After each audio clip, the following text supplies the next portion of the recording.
And I know the turning point for me was to go get help was when I started self-harm, because the only thing that would be grounding me to reality was the pain that I would feel. And just seeing blood would be like, oh, I'm still alive.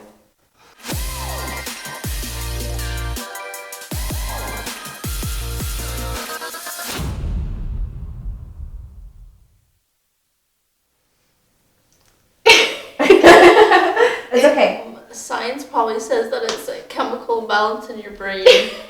That's what science says, yeah. Chemical and hormone imbalance that kind of like affects your day-to-day living. And like I guess scientists would describe it as kind of like a screen, so that like the way you view the world is slightly like I guess more sad, or just you know like it's oriented in a way that like makes you feel kind of sad. That's scientifically speaking. Okay. What about you guys? Like, what do you feel? Like less scientific. For me, it's like this debilitating pressure that nothing matters, that nothing is important, and that life is just, at least my life is just worthless and useless. Wow. Yeah. Like a big detachment, like you feel just like detached from everything. Like you're so distant, like you don't care as much. Yeah. Kind of like you're in a bubble in the world, just away from Bubble everything. of sadness.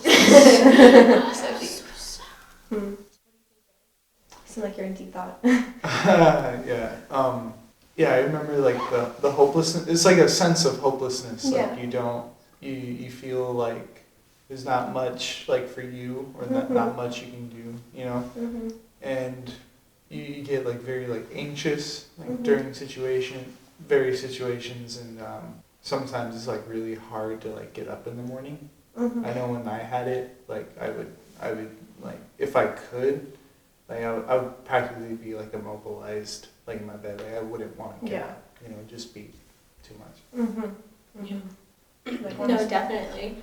I totally agree with that. It's just like there are some days where I would like just cry in my bed, or I'd cry myself to sleep at night, and like super rough, or like even if I get like hungry or need to go to the bathroom, sometimes I kind of just wait it out and I see how long I can lay there, or like, you know, if my mom's gonna come into my room or offer me something, so that I don't have to do anything, you know, because it felt like there was no point in getting up. Yeah. There was nothing to do for me. There was nothing outside my bedroom that I really wanted. Yeah, it just kind of is just empty and hurting, and sometimes even going hungry, like because you don't have the motivation to go up and feed or bathe yourself, sometimes the pain that comes from not eating and being hungry helps just sort of ground you, because it's like, well, I can't feel anything other than sadness, but look, here's this other feeling that's going on. Let's hold on to that, because at least it's not sadness. Yeah. It still hurts, but it's not sadness.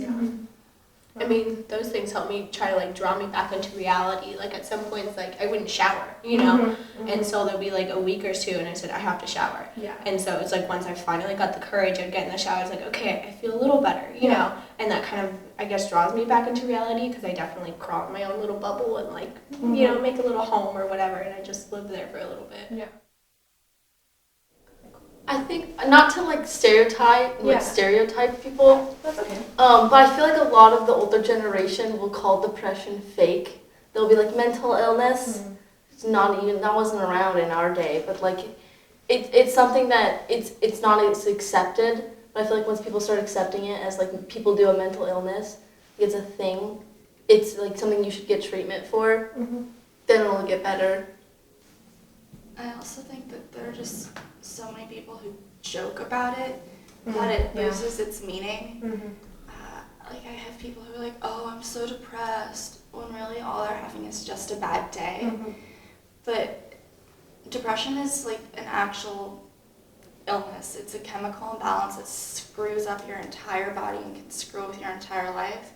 But because people joke about it so much, a lot of the adults don't take us seriously when we say that we're never truly happy. And it's not that it's their fault or our fault, it's just our bodies screwed up. It's like a kid with cancer. They're no more at fault for having cancer than their parents are. It's just something bad that's happened to them. I've had friends who were legit depressed and he was on medication and he felt nothing on those medications, you know, and it was a serious problem. Like he told me a friend passed away while he was on those medications and he felt nothing. Yeah. Because those medications were screwing up his emotions and his everything that he got off those medications, you know. Yeah. But like it's a scary time and like you know, like it's not something to joke around with, but like there are serious side effects from depression.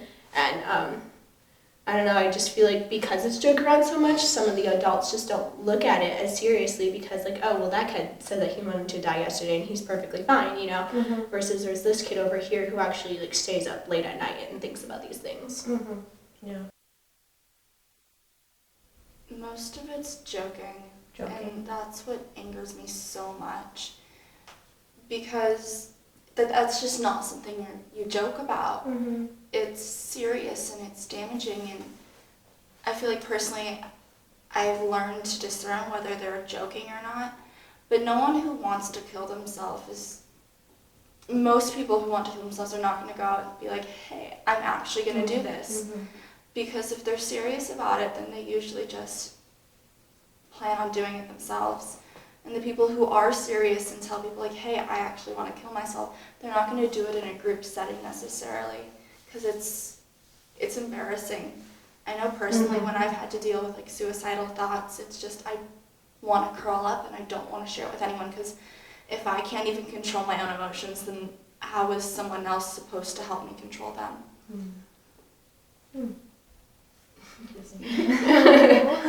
Yeah, I don't know. I agree with that. Like, it's really hard to, like, I've had those suicidal, scary thoughts. I've actually had, like, the opposite of, like, hurting other people, you know? Yeah. And, like, it's scary when you realize that there's something in you that's that dark, you know? And, like, I know that, like, we all have it, but some, like, you know, there are people that just don't access it, you know? And then when you do and you don't realize that you've accessed it, you're like, whoa, where did this come from, you know? Yeah. And it's hard to like say those things out loud because you feel like you're going to be judged for it. Yeah. Or, you know, like, oh, people joke around about that, and then so like no one will actually take it seriously. So you just have that fear of like, I guess, not knowing what's going to come of it when you actually tell people. So you don't, you know? Yeah. I think. I think it's definitely self-diagnosed. Yeah, That's I me. feel like people who have depression don't even know they have depression, and I feel like people who don't have depression have self-diagnosed themselves to say that they have depression. Not to like demean anybody who does have it, because like it's serious, but I feel like it's a lot of self-diagnosing, which is really dangerous, because if you do have depression, you should get help and like medication for it.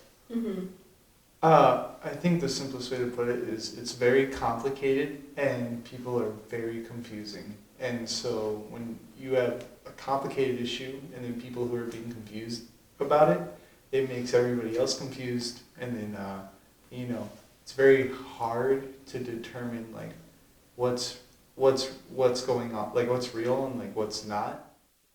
I would also like say for anyone watching to caution yourself when helping people with depression.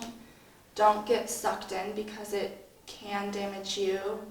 I have a friend who just had so many, she had depression, anxiety, and a couple other disorders, where I found myself at sometimes like physically having to drag her down to the office to get the nurse to bandage up her self-harm, having to call her mom myself because she'd said like, I'm gonna kill myself, and it places a lot of stress on us as teenagers and as students to take on the weight of a friend who's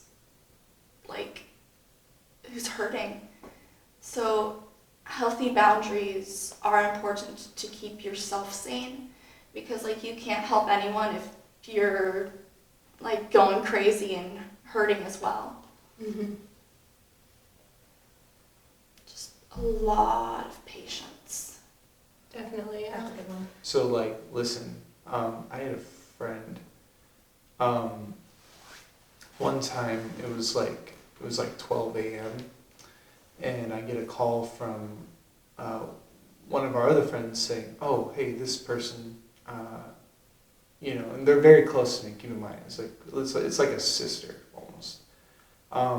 He's like, "Yo, she like took a bunch of like took a bunch of like Xanax," and like my first reaction was to go straight to her house. and like get her out and like make her feel safe. Like in that moment, I was able to do something. But in other moments when nothing like high pressure is going on, the best thing you can do when they're like talking about their feelings and all that is just listen, just be the like nicest person you can to them as possible, you know, like, you know, just pour your love into them. Yeah. I think for me, I just love to cry. Like it just really helps to cry and to vent, you know. But I know that like some people just need to draw back to reality, you know. And so just like they say something or like I said the other day to my mom, like, I just feel really worthless, you know, and there's something silly about, like, tennis, right? And she says, well, tennis doesn't define your self-worth, you know? And at that moment, I hated that she said it. Like, I kind of screamed at her. It was like, that's not what I'm talking about. But, like, it kind of helped me put things in perspective. Like, at that moment, I didn't like it, but, like, reflecting on that was like, well, yeah, she's right. And I think I was putting too much pressure on tennis to define something in me, you know?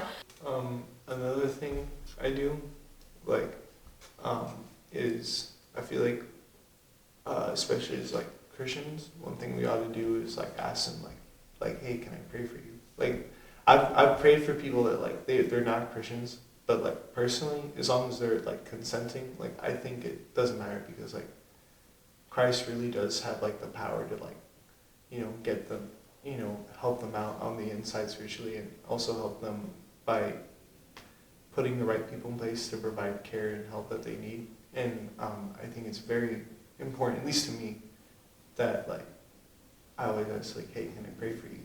You know, so I feel like if anything, Jesus needs to be involved. Yeah. You know? Definitely.